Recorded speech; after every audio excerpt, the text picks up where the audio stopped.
Wow, the price of Pepe coin was able to rise and hit almost 7%. That's about 6.80% increase in price. Yes, Pepe coin really pumped today. And one thing I love about this coin, Pepe coin is still one of the top crypto coins that really pumped today. Yes, hitting almost 7% increase in price. That is amazing. Like I said before, Pepe coin still remain one of the top coins and one of the coins one need to have.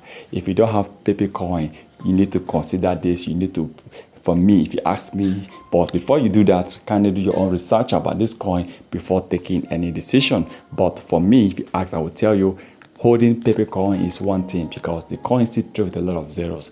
But if you want to hold Pepe coin for long, because Pepe coin is one coin I consider to be a long-term coin, which means you need to hold this coin for a very long period of time for you to be able to make good profits from Pepe coin. It's not a coin that will just hit. Already, the coin have already massively rise over 5,000%. So that train, that bullish train, that buying train, that green train have already stopped. Okay, so it will be difficult to see Pepe coin again hitting within 2 months such percent again. So that means in the long run, I see this coin hitting massively.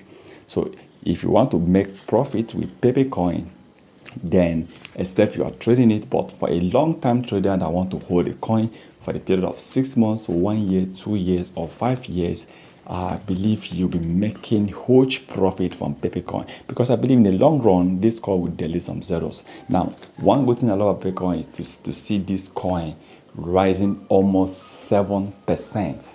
BTC rising at the thing that should be 200.20% more than Bitcoin. That is amazing. So let's keep on supporting. Like I said, if you don't have Pepe coin, try to buy, but buy what you can afford to lose. And that is always our golden rule, and that is the best investment advice you can ever get. Always invest whatever you can afford to lose in anything, not just in crypto, not just in financial institutions, not just in real estate or whatever you're going into a business. Invest what you can afford to lose. That way you'll be able to maximize loss. Once again, thank you for stopping by.